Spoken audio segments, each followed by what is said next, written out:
जय हिंद साथियों, एक बार फिर से स्वागत करता हूं आप सभी का आपके अपने इस परिवार इजी साइंस में।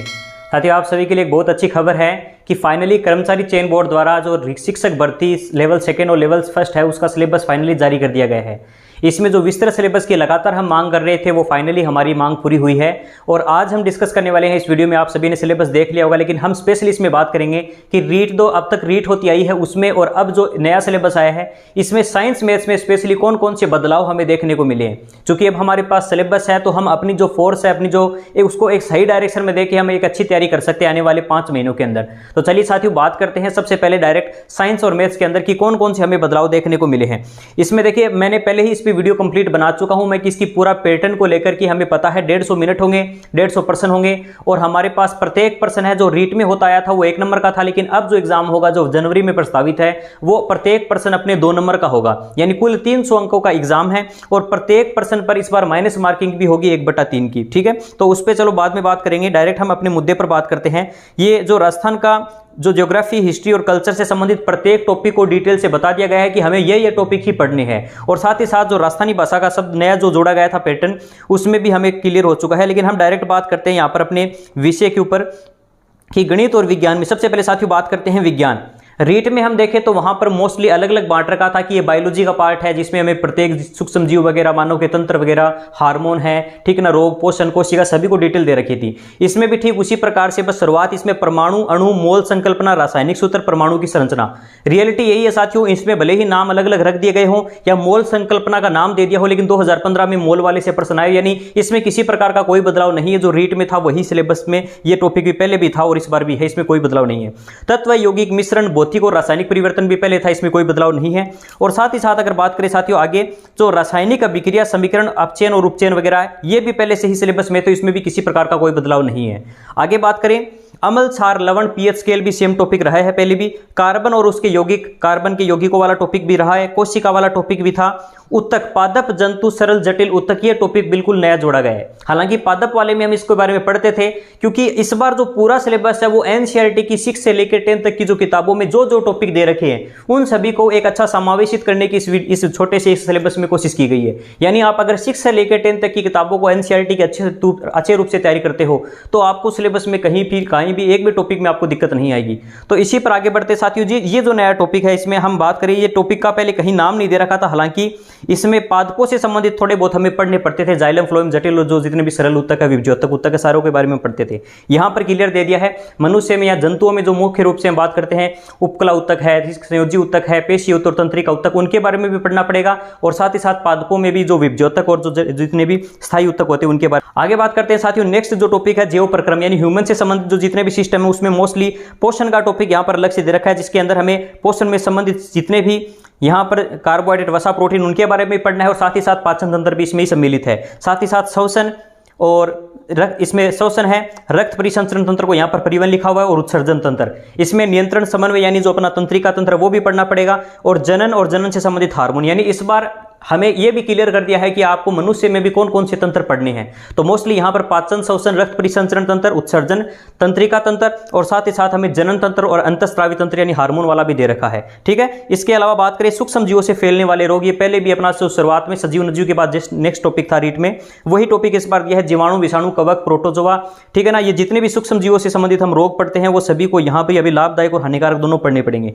ठीक है, इससे संबंधित फैलने वाले रोग दे रखे हैं यहाँ पर। इस बार सही सीधा नाम नहीं दे रखा है कि लाभकारी और हानिकारक वाला, वो टॉपिक नहीं दे रखा, लेकिन फिर भी उनके बारे में हमें पढ़ना पड़ेगा थोड़ा। जैव रासायनिक चक्रण, ये टॉपिक बिल्कुल एनसीईआरटी से सीधा बुक से उठाया गया चैप्टर में से, तो इससे संबंधित जितने भी हम जो चक्कर वगैरह पढ़ते हैं, नाइट्रोजन का हो या जल चक्कर है, ये सारी इसमें रासायनिक चक्रों के बारे में हमें पढ़ना पड़ेगा। भोजन के प्रमुख अवयव, इनकी कमी से होने वाले रोग, यहां पर पोषण का पहले भी दे रखा है, वो पोषण की विधियों से संबंधित है मोस्टली। ठीक है, जिसमें स्वपोषी, परपोषी, वो उसके बारे में पढ़ेंगे। और अलग से यहां पर पोषण में अलग से दे रखा है भोजन, इसमें कार्बोहाइड्रेट, वसा, प्रोटीन, ठीक है ना, खनिज और विटामिन, सारे इनके बारे में अलग से अच्छे से पढ़ना पड़ेगा। और संतुलित भोजन का टॉपिक पहले भी था अपने। नेक्स्ट बात करें बल, अब देखो ये वाला पार्ट है, अगर बात करें इसमें फिजिक्स, इसमें बायोलॉजी और अपनी केमिस्ट्री वाला सम्मिलित है पार्ट। ठीक है, इसके अलावा अगर बात करें आपको ये भी लगेगा साथियों कि इस बार थोड़ा सा सिलेबस है पहले की तुलना में थोड़ा सा कम ही किया गया है ओवरऑल अगर आप देखोगे ना तो रीट के सिलेबस में और इसके सिलेबस में अगर आप साइंस का कंपैरिजन करते हैं तो आपको फाइनली ये पता चलेगा कि उसमें सिलेबस में ज्यादा पार्ट था, इसमें पार्ट बिल्कुल बहुत कम किया गया है, थोड़े बहुत टॉपिकों को थोड़ा बहुत बदलाव करके ही। मैं आपको बता भी दूंगा कि उसमें ऐसे कौन से टॉपिक थे जो इसमें बिल्कुल अलग हो गए हैं या फिर उसमें थे इसमें सम्मिलित नहीं किए गए हैं, और आपको चलिए पता भी चल जाएगा। धीरे धीरे बात करते हैं थोड़ा सा फिजिक्स के बारे में साथियों। फिजिक्स के अंदर अगर बात करें तो सबसे पहले शुरुआत वहां भी बल और गति से संबंधित नियमों की हुई थी, ठीक है। तो जितने भी गति के नियम हैं और बल एवं गति के बारे में पहले भी ये दे रखा था। विद्युत धारा, उसमें सीधा सीधा विद्युत धारा के बारे में बता रखा था। इस बार इसमें जो संयोजन है जितना भी प्रतिरोधों का, ठीक है ना, वो संयोजन वगैरह टॉपिक भी साथ में अलग से इसमें क्लियर कर दिया गया है कि इससे संबंधित भी प्रश्न आपके आ सकते हैं। इसमें इसका चुंबकीय और रासायनिक प्रभाव, ये पहले भी विद्युत का टॉपिक था, उसमें ही चीज सम्मिलित थी। लास्ट बार इससे बजाय अगर देखें ना तो उसमें बिल्कुल ही टॉपिकों के सिर्फ नाम दे रखे थे, अंदर कहां तक आ सकता था उसके बारे में नहीं बता रखा था। इसमें बिल्कुल क्लियर कर दिया गया है कि ये विद्युत धारा का टॉपिक है, तो इसमें ये टॉपिक से संबंधित भी प्रश्न आपके आ सकते हैं। और ये सीधा का सीधा आपको अगर इसका लेवल की बात करें तो ये सीधा सीधा आपको 10th क्लास की किताब में बिल्कुल मिल जाएगा। गुरुत्वाकर्षण का बिल्कुल दिया गया है। पिछली बार इस केपलर का नाम नहीं था, जो गति के नियम है, खास करके ग्रहों की गति के नियम, केपलर का पिछली बार नाम नहीं था, हालांकि इसमें पढ़ते थे हम गुरुत्वाकर्षण वगैरह में ही। और उत्प्लावकता, आर्किमिडीज का सिद्धांत, इनके नाम नहीं थे लेकिन ये टॉपिक हमें पढ़ना पड़ता था। लेकिन इस बार इसमें क्लियर कर दिया है कि ये टॉपिक भी आपके दिए जा सकते हैं। इसके अलावा ताप, उष्मा, तापमापी और संचरण, ये टॉपिक पहले भी था। प्रकाश से संबंधित परावर्तन, अपवर्तन, गोलीय दर्पण, प्रकाश का जितने भी थे, नेत्र दृष्टि वगैरह, ये सारे के सारा ये टॉपिक एज इट इज ऐसे का ऐसा पहले भी था।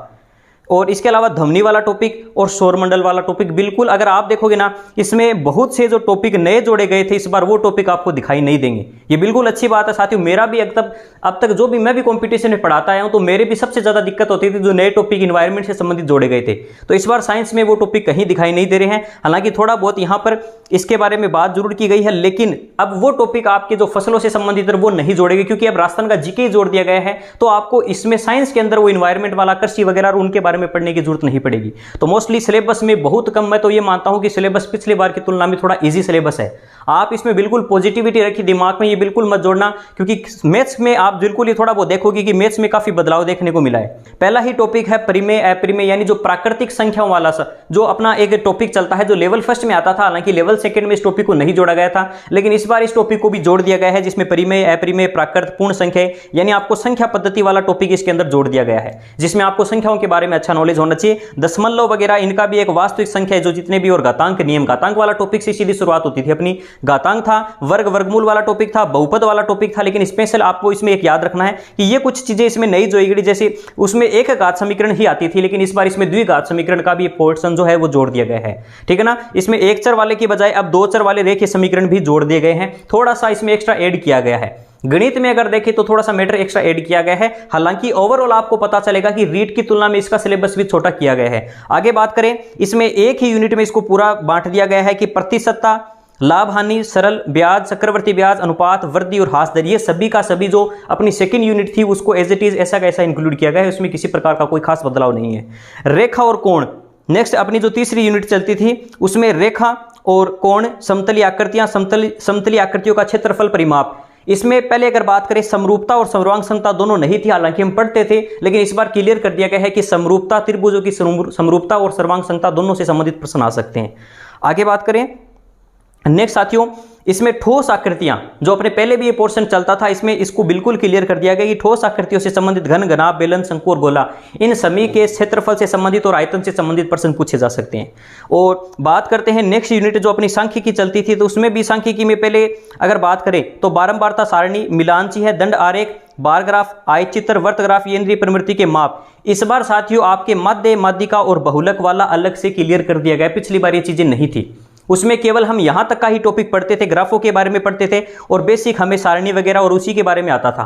हालांकि उसमें भी हम पढ़ते थे माध्य, माध्यिका, बहुलक ज्ञात करना, लेकिन इस बार क्लियर कर दिया गया। इस बार प्रश्न पूछे जा सकते हैं यहां से, ज्यादा संभावना, क्योंकि सांख्यिकी का यूनिट है वो बहुत ज्यादा छोटा होता था।